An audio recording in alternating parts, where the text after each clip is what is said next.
दिया। याद करो भारतीय जनता पार्टी के लोगों, वरुण सिंह जी को पता था तुम कार्यालय बनाने के लिए काबिल नहीं हो, और तुम्हारी नाकाबिलियत को देखते हुए तुम्हें दान दी, सरकार से ये ऑफिस दान दिया था। हम तुम्हें नोटिस देना तो मैं 50 बंगले बता सकता हूँ जो इलीगल तरीके से तुम्हारे नेता नांगले उन घरों के अंदर घुसे में, फ्लैट बार दूसरे के और अंदर परिवार दूसरे का निकल रहा है। संघर्ष का ही परिणाम है कि 150 वोट जिसके पास नहीं, जगदीप धनखड़ उपराष्ट्रपति बन गया, सिर्फ हनुमान बेनीवाल, ललकार, बुखार, संघर्ष के परिणाम से इसको बना दो ताकि ठीक रहे वातावरण देश का। भाइयों दोनों पार्टी एमएलए साहब है भोपा जी भैंस को देसी काम ठीक करे, सदर रोजी नहीं बनो, अब आने कर दो, हाँ करे लो काम करा लो भैंस। गहलोत की सरकार जाते जाते 2-4 महीने धक्के चढ़ गई, छक्के लगाए, कॉलेज खुलाई, स्कूल खुलाए, अस्पताल खुलाए, सड़कें बनाई। इस आंदोलन की शुरुआत में 72 दिन और शहीद स्मारक पर लगातार 70 दिन से ज्यादा हमारा तो ऐतिहासिक प्रोटेस्ट चल रहा है, ऐतिहासिक धरना चल रहा है। जेल भरो आंदोलन, युवा आक्रोश रैली, राज्यपाल से मुलाकात, और यहाँ पे जिस तरह नौजवानों के तमाम मामले जो एक एक करके हमारे बीच आए, चाहे RS 18 के मामले हो, चाहे RS 21 के मामले हो, चाहे JTA का एग्जाम जो भजनलाल सरकार ने कराया, इसमें जिस तरह ओमार सीट के अंदर घपले का मामला हो, तमाम राजस्थान के वो मुद्दे हम यहाँ भी संघर्ष कर रहे थे। हम डॉक्टर राकेश को न्याय भी दिला रहे थे, भाई मनोज फर्स्ट ग्रेड की लड़ाई लड़ रहे थे, RS मेंस की तिथि बढ़ाने की लड़ाई लड़ रहे थे, चाहे रिया के अंदर बद्री माफिया का आतंक हो, चाहे प्रदेश के किसी भी कोने के अंदर अन्याय अत्याचार हुआ, चाहे भरतपुर, धौलपुर, डीग जिले के जाट आरक्षण आंदोलन की बात हो, तमाम जगह, चाहे 8 जून को नागौर की जन सुनवाई, तमाम जगह अपनी उपस्थिति दर्ज कराना, और उस उपस्थिति के साथ साथ लगातार राजस्थान की सरकार को उसका वादा याद दिलाना कि आपने राजस्थान की भोले भाले जवानों से इस बात के वोट लिए कि हम अगर सत्ता में आए तो पेपर लीक की घटनाओं को रोकेंगे। कांग्रेस के गहलोत सरकार के समय जो पेपर माफिया राजस्थान के अंदर सच चढ़ के बोल रहा था, उन पेपर के अपराधियों को हम पकड़ेंगे। मोदी ने कहा, अमित शाह ने कहा, आपके तमाम मंत्रिमंडल के जो अभी साथी है जो विपक्ष में थे, नारे लगाते थे, गिरफ्तारियां दे रहे थे, ढोंग रच रहे थे, बयानवीर जो भाजपा के बयानवीर थे, लेकिन आप अपने वादे से मुकर गए।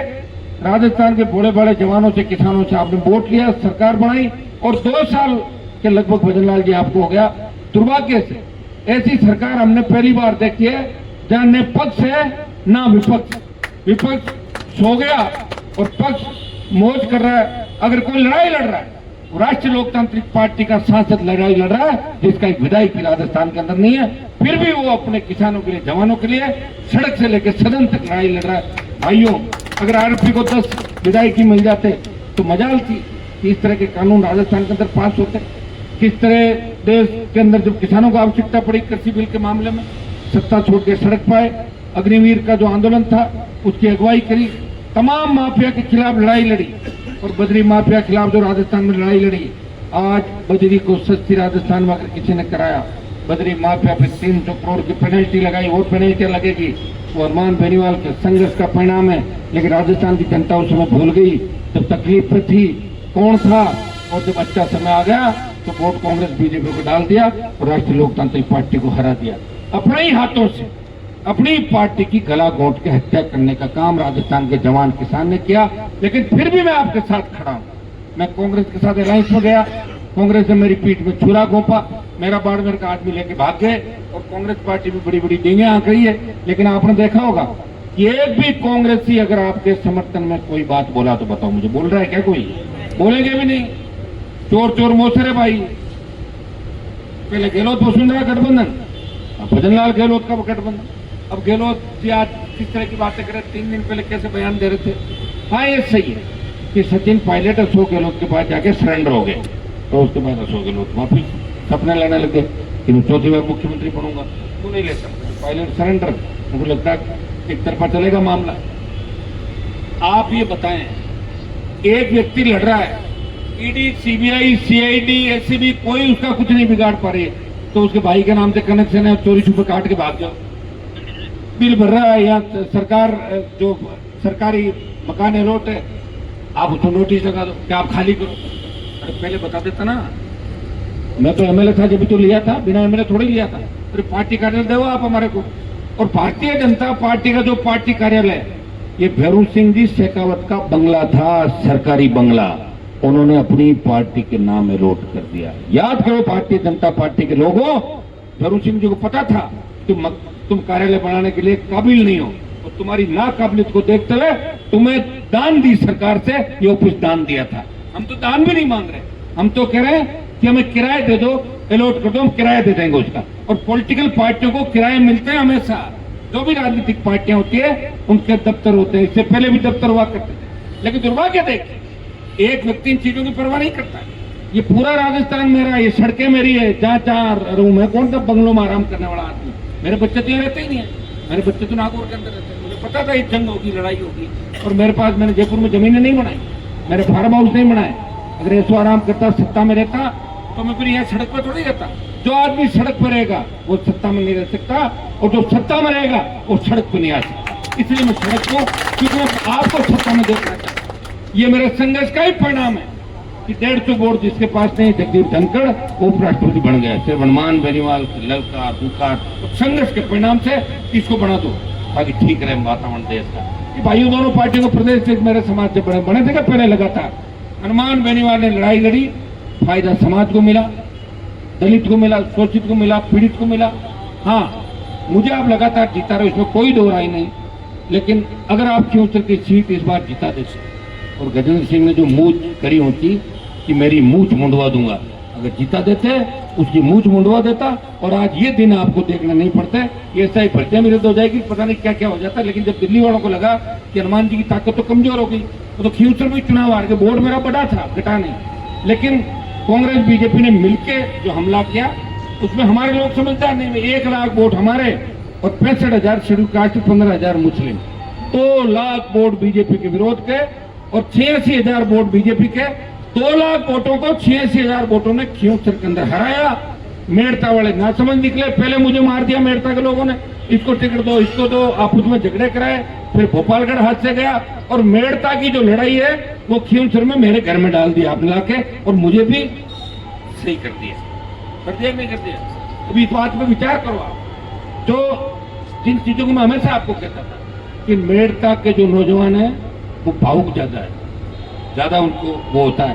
कभी तो सीट ले आए थे पिछली बार भावुकता में, जब आरएलपी को आवश्यकता थी, तो खींवसर मेड़ता भोपालगढ़, और फिर मेड़ता भोपालगढ़ हाथ से चले गए। अब क्यों गए, कैसे गए, आप ही जानते हो सारी बातें।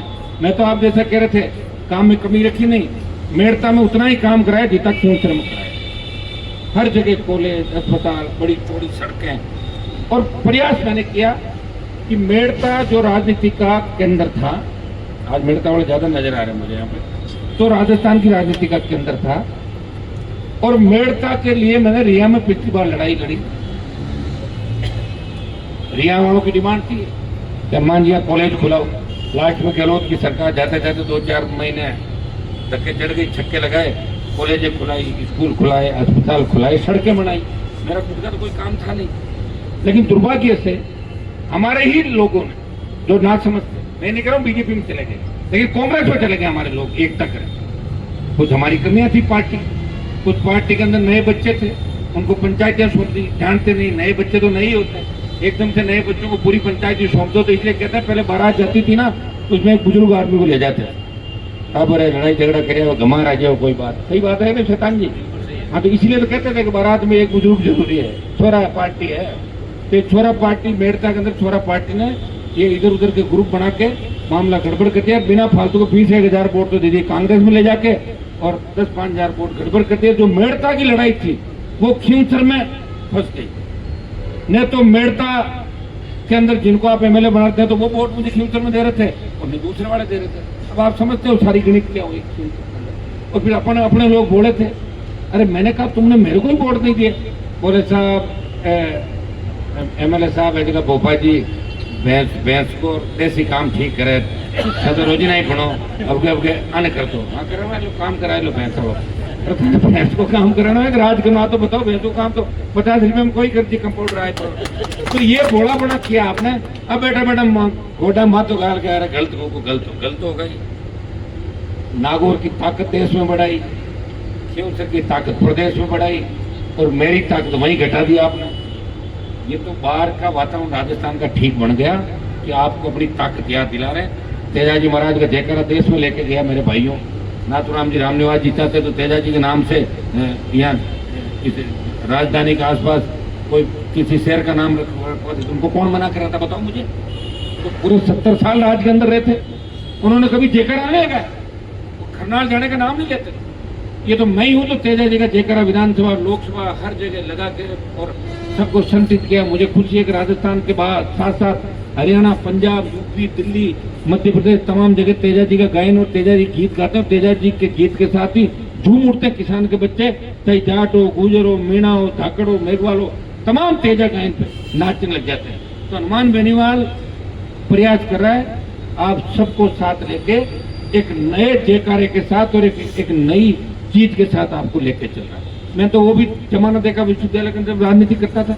ये सीकर का है, नागौर का, इंजीनियरों का, भरतपुर का, आपस में लड़ते छोरे हमारे मारपीट करते थे। अब सब क्षेत्रवाद खत्म करा दिया और सबको एक जगह बिठा दिया। देख लो यहाँ शहीद स्मारक को बैठे हैं, यहाँ जयपुर जिले के सबसे ज्यादा बच्चे होंगे जहाँ सबसे कम शिक्षा थी। नागौर में सबसे कम शिक्षा थी, हमारे बच्चे खूब तादाद में पढ़ रहे हैं। हम सब मिलकर बदलाव करेंगे। एक ही चीज मुझे आपको कहनी है कि छोटी नाराजगी में बड़ा नुकसान मत करो। घर जाके बात को सोचो कि अपन जो कर रहे हैं सही है गलत है। आप ही बताओ कि अगर मैं इस तरह सोचने लग जाऊं मेरा खुद का तो फिर मैं तो सत्ता में रहूं, फिर बाहर सड़क पर क्यों बैठूं? मैं रोज लड़ाई लड़ रहा हूं ना। बच्चे अंधेरे में बैठे हैं, मैं अंधेरे में हूँ और फिर भी लड़ रहा हूँ। सरकार से बात थोड़ी कर रहा हूँ। मैंने भी जीत पकड़ ली तो ऐसे नहीं जुड़ाऊंगा कनेक्शन। क्यों बदमाशी करी, किसकी गलती थी, क्या हुआ, कार्रवाई करो भाई, मजाक थोड़ी है।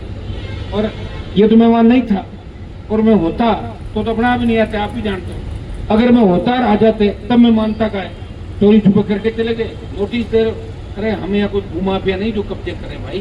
अगर तुम्हें नोटिस देना तो मैं 50 बंगले बता सकता हूँ जो इलीगल तरीके से तुम्हारे नेता नांगले उन घरों के अंदर घुसे में, प्लेट बार दूसरे के और अंदर परिवार दूसरे का निकल रहा है। हम ये काम नहीं करते, हम तो सड़क के आदमी है, सड़क पर ही संघर्ष करते हैं। और संघर्ष का रिकॉर्ड जहां बैठे बनाया, शहीद स्मारक पे बना, शाहजहांपुर बॉर्डर को जाम करके बनाया, नागौर के कलेक्ट्रेट में 42 दिन वसुंधरा जब सीएम बनी लेके 42 दिन सरकार को झुकाया और संघर्ष का इतिहास बनाया और जीत दिलाई। फिर मैं विश्वास दिलाता हूँ कि अगर विधायक देखे, लोकतंत्र में विधायक होते हैं, 10 MLA होते तो पता नहीं क्या हो जाता। जब 3 मई में काबू नहीं आ रहा था और मैं 1 रह गया फिर भी काबू नहीं आया, और जब मेरा 1 भी नहीं रहा फिर भी काबू नहीं आ रहा हूं, तो अंदाज लगाओ अगर 20, 50, 60, 70, 80 आ गए उतने इतना बड़ा बदलाव हो जाएगा कि कागज लेके आ जाना, आवश्यकता नहीं, जो काम कहोगे अपना आप हो जाएंगे। ये छोटी मोटी बातें अपने आप ही ठीक हो जाएगी। नहीं तो किसान का कर्जा रहेगा, न बिजली के बिल भरने पड़ेंगे, न टोल देने पड़ेंगे, और नहीं रेत के लिए इस तरह संघर्ष करना पड़ेगा, और न किसी बहन बेटी अबला की चीख पुकार राजस्थान में सुनने को मिलेगी, और नहीं कोई माफिया गुंडा बदमाश किसी निर्दोष की जान लेगा या निर्दोष पे हमले करेगा। तो भाइयों मैं तो लड़ाई तुम्हारी लड़ रहा हूँ। अमीर मेरे खिलाफ है, गरीब मेरे साथ है। गरीब भोला होता है, समझदार नहीं होता, वो बात को जब सोचना होता है सोचता नहीं, जब नहीं सोचना हो सोचता, इतने समय निकल जाता है, सीधा 5 साल में जाता है समय। ये मार साहब बैठे आंदोलन करें, इनको पता है 500 दिन हो गए इनको, क्योंकि इनके जो लोग थे वो जाके गोदी में बैठ गए, अकेला मैं बचाऊं। मेरी कई बार होती है कि अब कल से सरकार से बनने लग जाएगी, इतने में कोई जिस तेजाजी महाराज की गुजरी आई थी रोती हुई कि तेजाजी चलो मेरी गायें ले गए, इतने में पहली रात को कोई आता है, जैसे विदुड़ी और ये अपने लादू और ये मनोज आए, वो क्यों आए, बोले SI का आंदोलन करो। मैं तो खत्म हो गया, वो तो बोला चालू करो, ये लोग कर दिया चालू। ये 70 दिन मेरे को यहाँ लेके बैठे नहीं बैठे।